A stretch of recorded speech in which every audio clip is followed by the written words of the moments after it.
Hello, cutesy readers. Hello, awesome nerds. Today, we are going to be ranking all of the books that I've read so far this year with a yes, no, or maybe.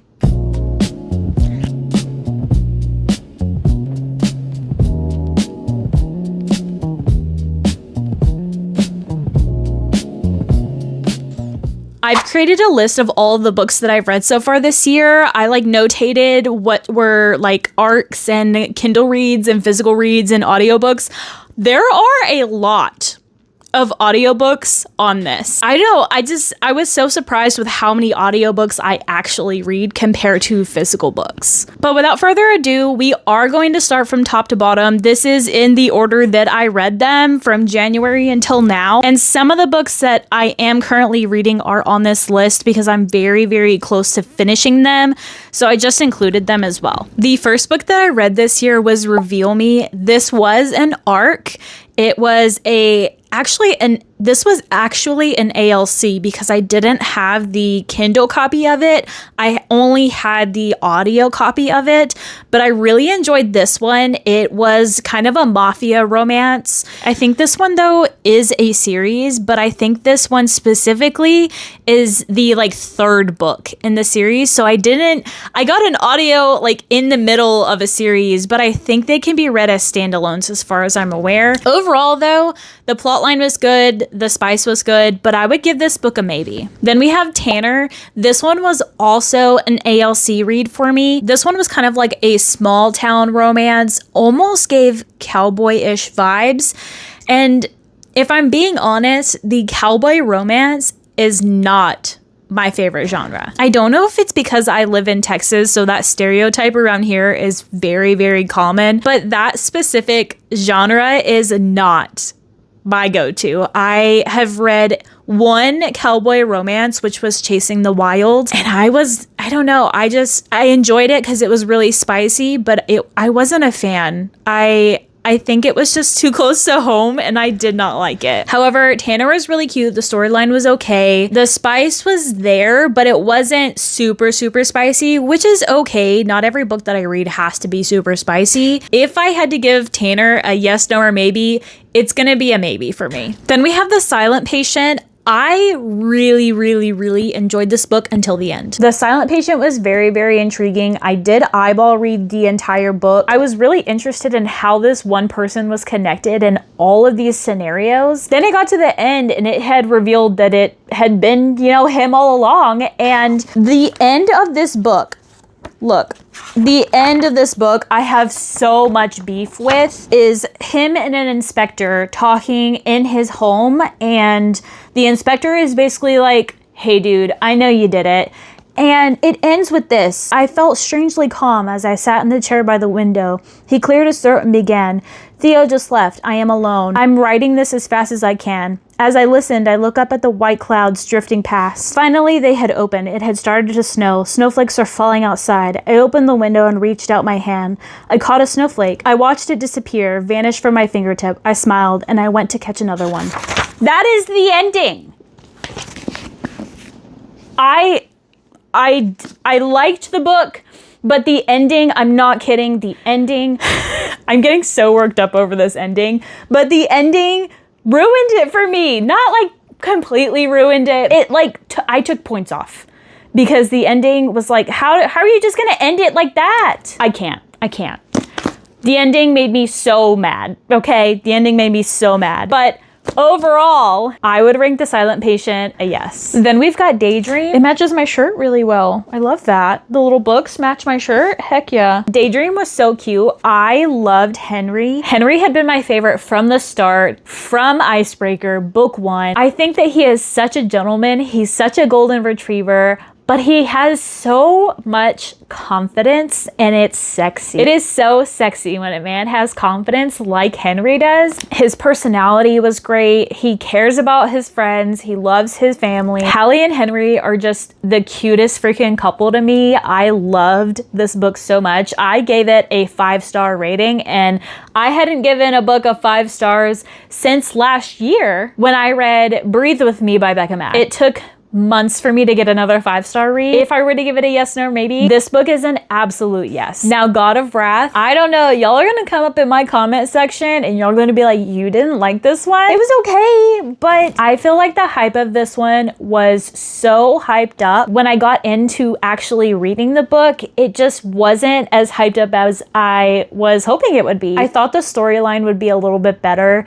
It honestly reminded me of book 2. It was kind of just a rerun of book 2 for me, just not as violent. I think book 2 was a little more violent between the two main characters, and I didn't really enjoy that. The spice was good. The story wasn't terrible. I didn't love the characters as much as I was hoping I would, which ultimately makes this book a maybe for me.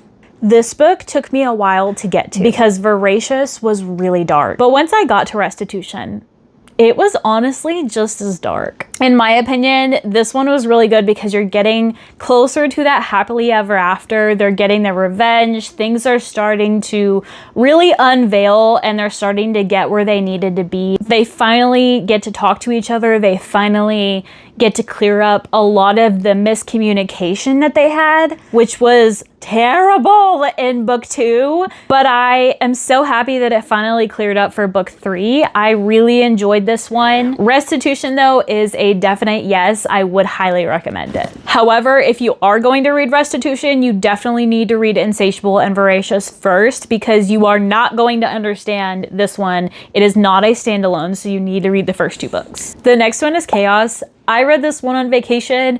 I remember being on the plane and reading some of the spicy scenes, and when the flight attendant would come by, I'm like, like, I was like, this is spicy. I was not expecting it to be as spicy as it was. This one has some mafia aspects in it, which I did enjoy. I really enjoyed the author's layout in this and how the sentences flowed, and just overall it was really, really easy to read. And I think that's what made me love this one a lot more. This was also kind of like a frenemies to lovers, where they were friends at one point, then they became enemies, and he still cared about her and she low-key still cared about him, and then they eventually get together. But that, I have never read like a frenemies to lovers before, and I really liked that trope. I definitely suggest Chaos to you guys. This one is a yes. However, this is book 4 or book 5. Book 4 or book 5. This is in the middle of a series. There is a book after this one too, which I really want to read because I loved the character that was in this one, but I can't remember his name. But I loved him because I loved his like sarcasm and wittiness, and I want to read his book next. Now, for the fans, this is my first romance. Now, when I read this one, I did this on audio. It was not an ARC for me or anything, but so many people talk about this one and I wanted to start getting into the genre. So I decided to get the audiobook on Audible, read it, really, really, really enjoyed this one because it is a good enemies to lovers. And honestly, I feel like this is a true enemies to lovers. Because when they start out really, really hating each other. Kyron and Avi's parents end up getting together, so they are stepbrothers, so they aren't actually related, but they're stepbrothers and they live together. They have a lot of like friction growing up because they're very competitive with each other and competitive for their parents' attention. This causes a lot of friction between the two of them. And then they end up going to the same college, and that puts them in an instance where they're constantly together. And so that escalates it even more. At some point, Avi, I think it's Avi, gets into like a situation where he needs more money. And so one of the other girls that he's friends with ends up telling him like, oh, we'll just like make an OnlyFans.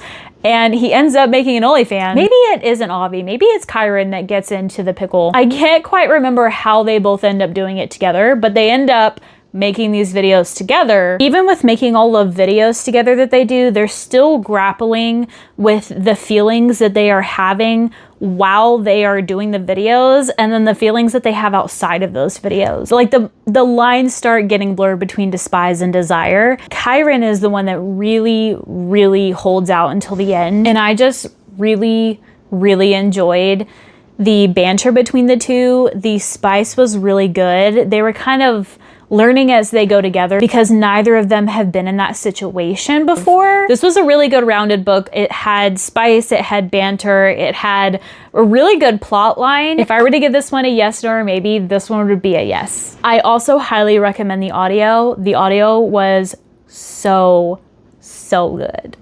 Fantastic. The narrators did a really good job. And let me tell you, the narrators did not hold back. And we have Always. This was also an audio for me. This is kind of like a novella to the Rainmore University series, which is Speak and Stutter. This is kind of like the aftermath of everything that happened from book 1 and book 2. Honestly, this was just like a smut fest. It was honestly so good. If you're needing like a short read that is insanely spicy, I would recommend this. And this one honestly kind of revealed a little more for her next series, which is the Duchess and Devil series. Book 1 is Scream. I can't remember for the life of me what book 2 is. I am trying to remember what book 2 is, but I cannot remember what it's called. I will pop it up right here for you, but I can't remember what it is called right now. I do definitely recommend Always. This one is a yes for me. After talking about Always though, this leads me into Scream. I did end up doing this as audio as well. I did the audio for Scream and I really enjoyed this one. This was a little different. So this is still the same Rainmore University connection to Speak and Stutter, but this is her best friend in the process. Can I remember her best friend's name? No, I'm terrible with remembering a lot of the story that comes from books when I try and talk about it. It's just, I can't remember the names of the people in the book. I am so terrible at remembering names from books, but I can, for some reason, I can remember names and faces of people in real life, but I'm terrible at doing it with names in books. This one was really good too. This was kind of like an arranged marriage. She gets married to a mafia mob boss, and she also has a bodyguard that she kind of gets into like a polyamorous relationship with both of them, which was really sexy. I was not expecting it to be that kind of situation. Ruby Darling does a really good job at writing polyamorous relationships, and I liked that altogether as a whole. It made the dynamic really sexy and spicy. Scream is a yes. I do recommend it. Anything I've read so far from Ruby Darling has been a yes. I really love her books. Her books are super spicy. So if you love a good spicy book, I recommend Ruby Darling's books. I don't think I've read a bad book from her yet. Then we have Carl's Doomsday Scenario. This one is a completely different vibe from the books that I've just given you. This is book 2 in the Dungeon Crawler Carl series. I was kind of disappointed with this one. I loved book 1. Book 1 was very intriguing and something new and something fresh, but this one just kind of fell flat because it didn't feel like it had any real depth to it. I didn't feel like anything different happened from this one than in book 1, which is kind of disappointing because each book is supposed to represent a level that he like goes through in the game. The only difference that I kind of realized was the characters' voices changed just a little bit, which was very purposeful. I'm gonna give this one a maybe to a no, just because I didn't feel that it was any different than book 1. Does anybody just like, you ever just smell a book and like, I've always loved the smell of newspaper, but it's just, there's something, and that kind of reminds me of newspaper, but it just, a book smells so good. I don't know what it is, but if they made a candle in the scent of a book or a newspaper, I would have one. The next one is Never Lie. I really enjoyed this one. This one was really interesting to me. I was not expecting the two main characters to be part of the big reveal, like to be part of the big twist. I was really flabbergasted at that, but also the ending to this book, she crazy. In the beginning, she makes you think that like she's innocent, but you start to get further along and you're like, maybe she is crazy. And then the reveal happens, you're like, oh, she really is crazy. She batshit. And then you get to the very end and you're like, wow, oh, this girl needs like, she needs to be locked up kind of crazy, because she gets to the end and she's like, sometimes I wonder about Ethan. I almost thought he was going to crack for a while. If somebody came around and started asking questions, I'm not sure he would hold up. Then she says, after all, my mother always said that the only way two people can keep a secret is if one of them is dead. Talking about Ethan, her husband. I don't know, like crazy, but really, really good. Freida McFadden always does a really good job at the build-up and then the release of everything, and it just makes your jaw drop on the floor every single time. I really enjoyed this one.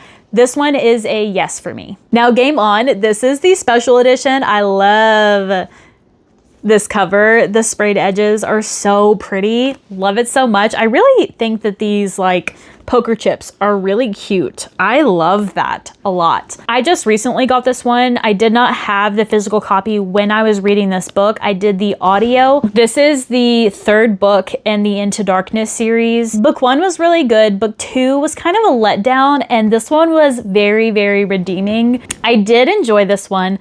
Was not expecting a secondary person to be part of their dynamic. I think the character development was done really well in this one. The buildup was great. The backstory was really good. Stella and Tyler are both very, very witty people, and I love that about them because that just made the banter even better. I would give Game On a yes, and I do highly recommend the audio. The next one that we have is Graves. I did not like this book. This one was a very dark romance. I don't think I liked this one because, one, they're twins. And I don't know, dating actual twins is kind of disgusting to me. But in the beginning of this book, he's very forceful and he's stalking her. He's never like even spoken to her. This kind of reminded me of the beginning of Haunting Adeline, where he's like, oh, I see her for 6 seconds and I absolutely know that I'm gonna have her for the rest of my life. And I did not like that. Insta Love is not my favorite trope. I didn't really like their dynamic, but the other brother wasn't too bad. I think his name was Dom. Their relationship was a little bit better. There was more development to their relationship. There was more easement into their relationship and more acceptance into their relationship. I don't know, but I think the combination of the two, I didn't really like how forceful it was. The storyline for me was kind of iffy as well. She ended up at one point, I think, getting kidnapped by their boss. So they do like hits for this guy, and he ended up kidnapping her. And the entire scene of her getting kidnapped and then them rescuing her was so fast. Like, I thought that there would be more development to that, but he was like a super easy kill. And I felt like that was kind of pointless to even put in there with how quickly that scene had played out. And I think after that, that's when I stopped because I just couldn't really get into it as much anymore.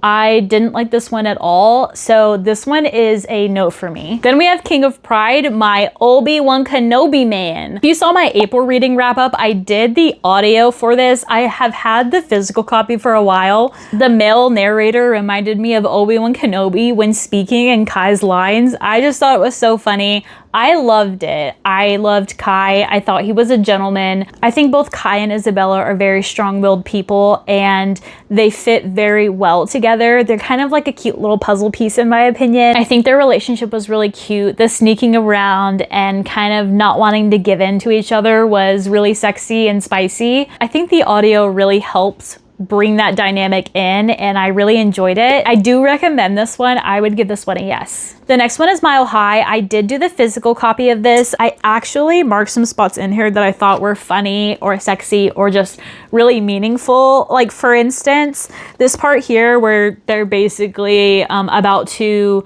do in his apartment. Xander's can see out of his apartment window into Madison's apartment window, so they can kind of see each other, and especially in their kitchen area. Xander's and Stevie are like in the middle of his kitchen about to do, and Madison texts him, and I had to mark this spot because it was so funny, but Madison texts him and says, "Close your fucking curtains." And Madison says, "Don't ignore me, asshole, close your fucking curtains." And then it says, laughing, I kissed Stevie's lips once more before peeling myself off her.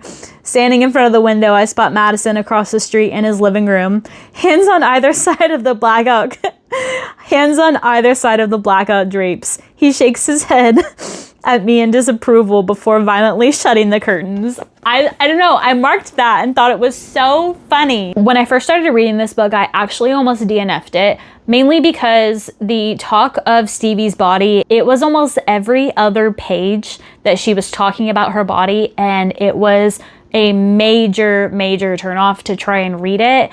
I did really have to like push through this book to get over that hump, because eventually she did stop talking about it. After they stopped talking about it, it was really good after that because their banter was great. Both of their character developments were really well thought out, in my opinion. They both had a ton of baggage to work through, and finally they ended up working through it together, and it turned out to be a really fun and beautiful read. This is a yes for me. I definitely recommend it, and I'm so excited to start book 2. The next one is Fair Game, and this is another hockey romance that I really enjoyed. They've known each other since they were kids. Like, both of their parents are hockey legends. Like, her dad is a hockey legend and his dad is another hockey legend. And he ends up getting drafted to her dad's NFL team that he coaches. Did I just say NFL team? Her dad's NFL team, NHL team. Wow. Have I been saying NFL this entire time? He ends up getting drafted into her dad's hockey team, and she ends up working for a PR company, and she becomes his like agent. She's trying to get his bad boy persona like off of the internet and get him to like start looking like a better golden boy. And through that process, they end up getting intensely close. I just thought this one was really cute because he was kind of like a golden retriever for her, but seemed like a bad boy on the outside. I don't know, there's just something about a guy seeming like a bad boy, but he is a major softie for the girl that he loves. Don't know what it is, but I love that. I would give this one a yes. I recommend reading it, giving it a try, especially if like you're a new reader. I feel like this one would be good to start out on because it's not a ton of spice up front. There is some, but I feel like this one would be really good for first time readers. The next one is Play Dirty, and this one was an audio arc for me. At first, I almost DNF'd this book. This was a dark academia romance that I almost DNF'd from the first couple of chapters because of what was happening to this guy. Once I got past that, it kind of got suspenseful from there, and I really enjoyed that aspect of it. This one went from being a almost DNF no to a maybe for me. It was very redeeming because of the suspenseful aspect of it. I definitely recommend checking your trigger warnings because it starts off like right off the bat. This one is immediately spicy. The next one is The Deal, and I loved this. I actually bought this special edition before I bought this edition. I think this special edition is so pretty. I love it. Love the sprayed edges with their names on the end. Thought it was really cute. And then I got this edition. I did not want to get like the one with like the animated characters on the front. I just love this. I got this at Half Price Books, and I want to get the rest of the series in this cover style.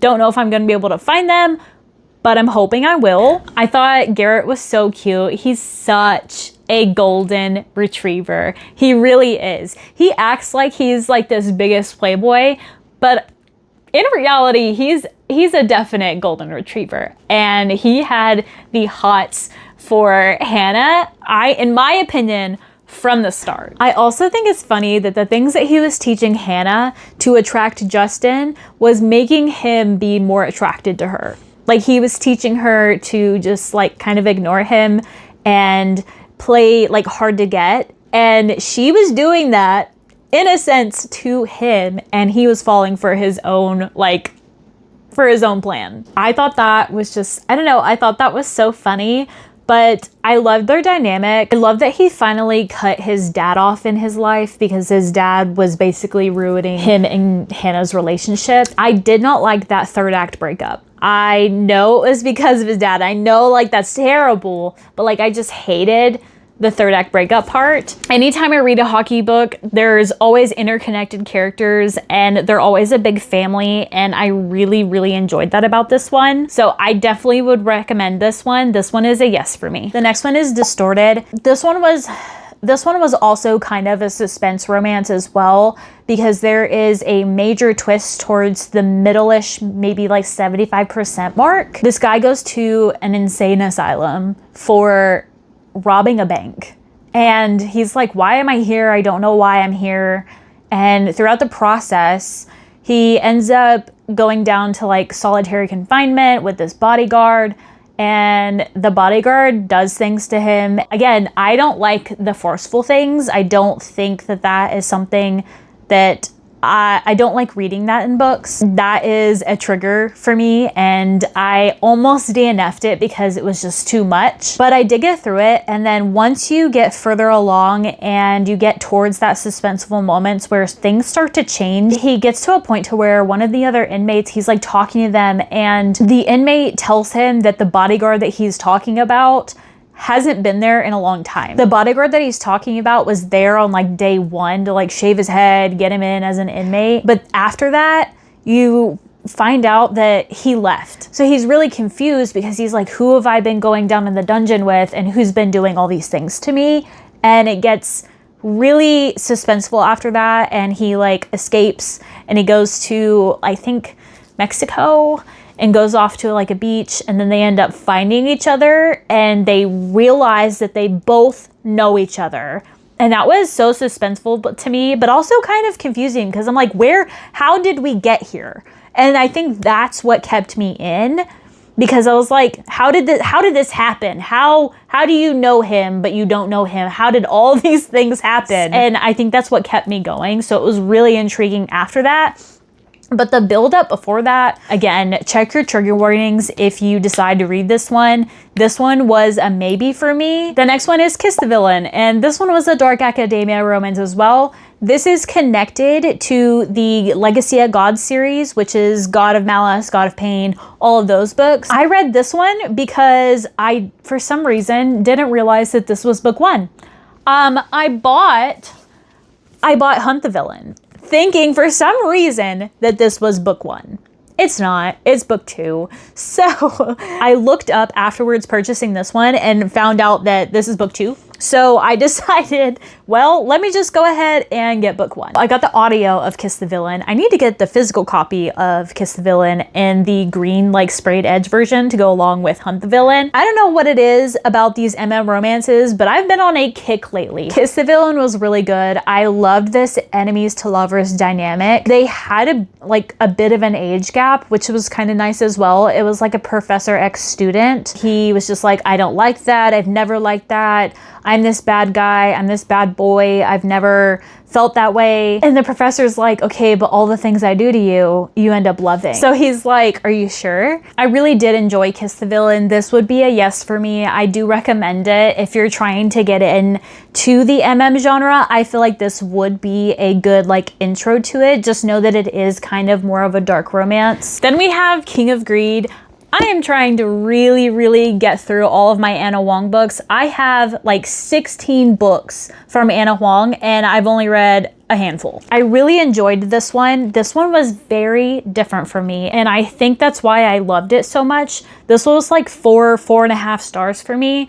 This is a married couple that eventually get divorced, and then they find their way back to each other slowly but surely. But I love the buildup of not loving each other anymore to finding themselves again individually but together, and I think that that is really beautiful. I haven't read anything like that before, and I think that that's why I love this one, because it was just something so different from any of the other plots in romance books that I've read recently. I would give this one a yes. And then we are down to the last two books that I am currently reading. In the middle of, have not finished, is Love Me, Stalk Me. I am eyeball reading this one.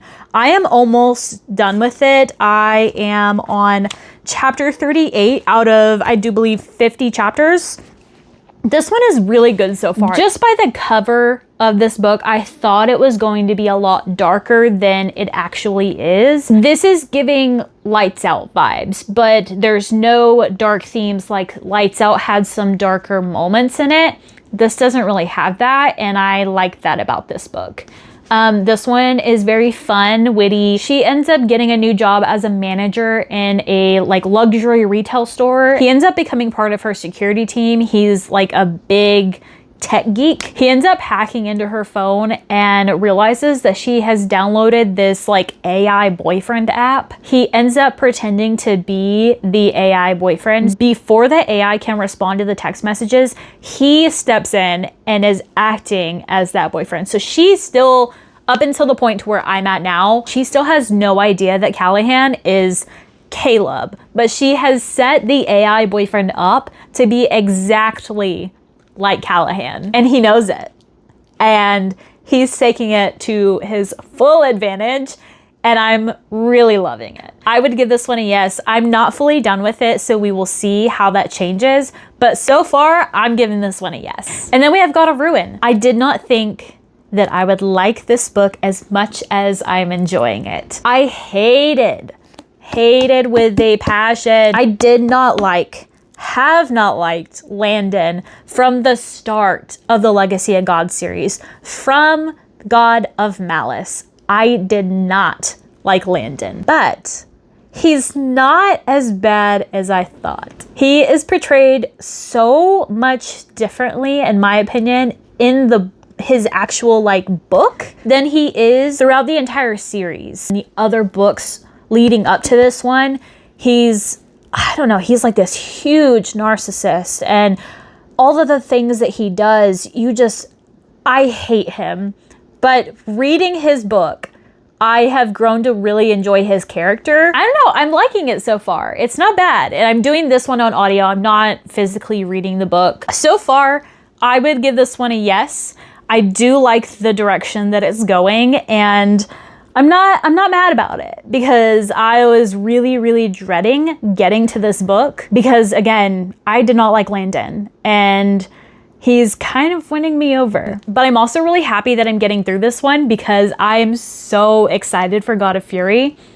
God of Fury is the MM romance. Oh, I'm so excited for that one. That is all the books that I have read so far this year. It's not many, and I'm probably not going to hit my goal, because my goal I think is like 75. And lately I've been really trying to focus on content creation around my BookTok and my BookTube, and it's taken a lot of my time from reading away.